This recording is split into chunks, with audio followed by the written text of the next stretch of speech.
Hi, my name's Corpse. Welcome to my video essay.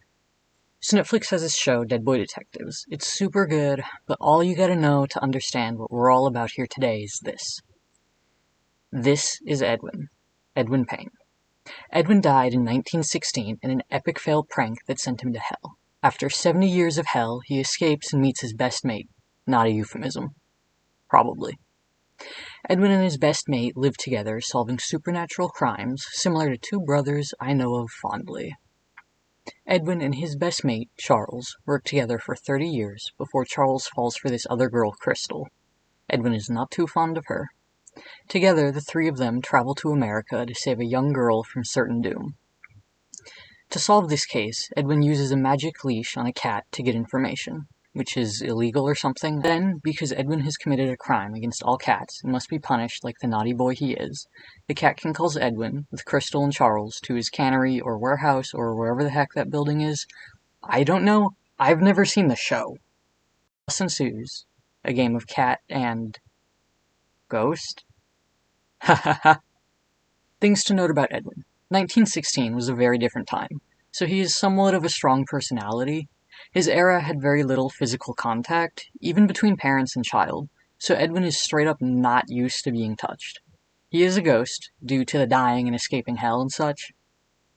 He doesn't want to admit that he's gay, because I'm pretty sure that they weren't too fond of gay people in 1916 England or something. Unsure. The hours of research me and my team did for this video came up inconclusive. Things to note about the Cat King. He is played by Lucas Gage. I personally think that he has a mommy thing. Did you know that cats have barked ding-dongs? And that was what you missed on Dead Boy Detectives. Now, to the important bit. Yes-ay. I think a cat and a ghost could absolutely bump monkeys. In their first scene together, the Cat King seems pretty freaking certain that not only can monkeys be bumped, but they can probably, be impregnated as well. The Cat King comes on to Edwin so strong, he wants that white boy milk. He whisked Edwin away, saying, Here, wait, okay. Let me do my best Lucas Gage voice as, the Cat King. We should discuss your offense privately. And begins flirting nearly immediately with lines like, So, what should your punishment be? And, my kingdom is all about want and pleasure. As well as, they're not mutually exclusive. His most egregious coming-ons in the first scene together are, You are so oddly handsome, and I am fascinated by you. He gives Edwin a cute little bracelet as a means to his pants, and Edwin replies with, Okay, here's my best Edwin voice, okay? So Edwin replies with, What the bloody hell's this? To which the Cat King says, Oh, that? Well, it's your punishment. He goes out of his way to make sure Edwin is single and ready to mingle. Edwin asks, Hold on, my Edwin voice. Where did Charles go? When he's whisked away. And the Cat King replies with, Charles? Ooh, do you two have a special friendship?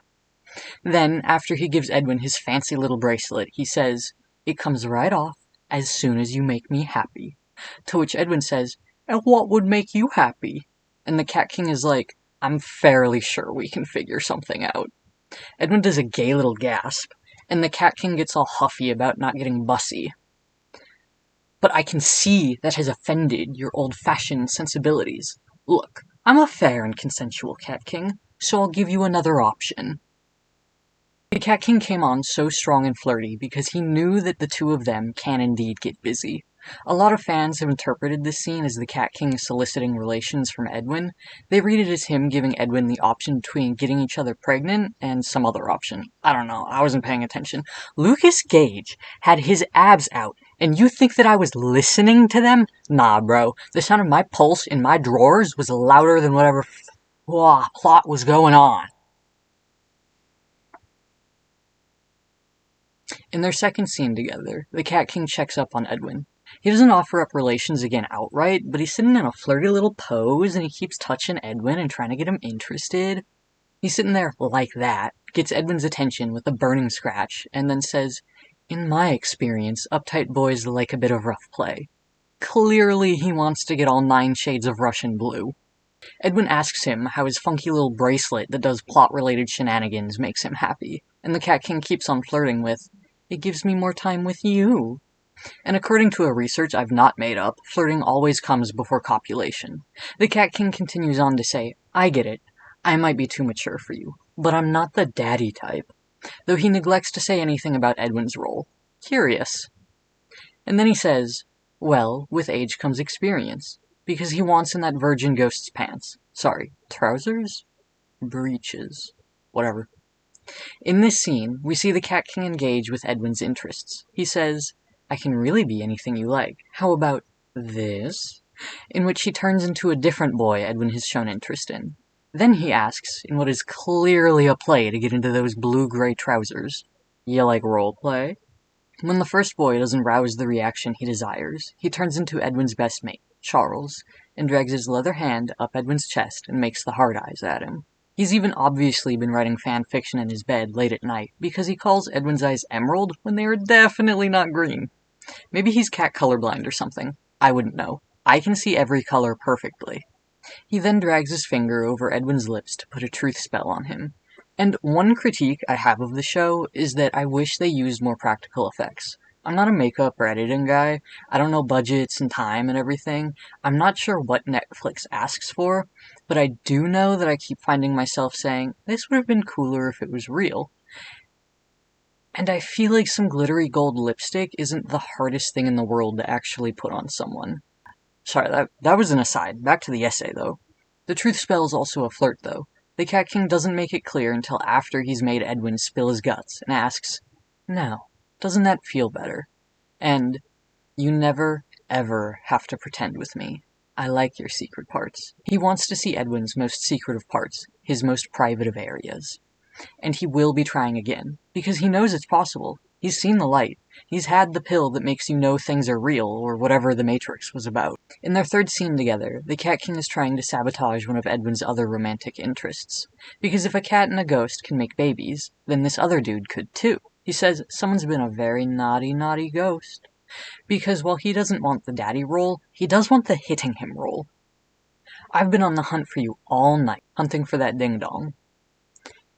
In this ridiculous forest. I hate trees. Just generally I hate them." He's Lucas engaging with Edwin's interests and going out of his comfort zone to show an interest in and pursue Edwin. 2 things that would make no sense if they couldn't sleep together, because nobody ever befriends anybody else unless it's for pregnancy-related reasons. The Cat King claims he always says the quiet parts out loud, though. Interestingly enough, he never says they can't boink. He even says he's only gone out there to the forest for Edwin. But Edwin doesn't want to reward him with a favor, because he knows that they are able to rattle some bones together. And then he says, "This is all you are to me." Oh, wait, sorry, that's Edwin's voice. How do I do his voice again? "This is all you are to me. Do you understand?" In what is a bold move and prove to me that they are in love. While the next few scenes are less focused on their carnal relations, there is further evidence. The Cat King is visited by some other person. I think she's like evil or something. But he's missing Edwin, and says, "Edwin has been through more pain than you or I could ever imagine." And when he does a plot thing that I'm censoring for spoilers, I will be waiting for him. God, I am such a romantic. I hate it. He only knows about Edwin's past because he's been stalking him, and him being romantic explains the candles around his copulation station in episode 1, as well as the pretty jewelry. Now, excuse me for one moment while I look something up on a website called AO3. Okay, there's my phone. I just gotta filter for the... what is it? Okay, Catwin... stalking... explicit... Huh. No results. Well, I know what I'll be writing tonight. In their last scene together, it's a bit more romantic, though he's still trying to get with Edwin. He asks for a hug and gushes over himself, 2 things that probably turn him on.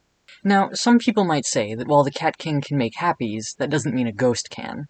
While we have nothing to prove that neither Edwin nor the Cat King have erectile dysfunction, Charles does say, not for hold on, that's Charles's voice. Not for nothing, but it is doable. About shagging, and also smashing as well too, with a human. It is possible for Edwin to have relations, and they both know it. And okay, this is just an aside, because I rewatch the show quite often. I think in the past 2 days, I've watched it again, like, 4 times. But there's another scene with the Cat King that I didn't include because it doesn't have Edwin and they don't talk about him very much in it. But I did rewatch it, and there's one very damning piece of evidence that I don't care enough to go through and, like, screenshot.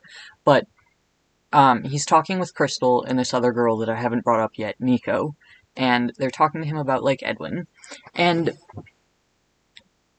he says, "Did you even listen to my story? Fuck me. Come on. It's right there, right? Like, come on, bro." He says, "Fuck me. Come on." So in conclusion, I think a cat and a ghost could absolutely bump monkeys.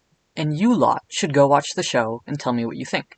Dead Boy Detectives needs a season 2, so we can find out definitely if the Cat King wanted to tear that posh boy asunder with his barbs, or if Edwin's ding-dong even works. Like, comment your favorite euphemism, subscribe, and go send a letter or email to Netflix. And a special thank you to my special friends, the Besotted Breaths. You can find me on Tumblr at cannibalisticcorpse, and go check out the Save Dead Boy Detectives website.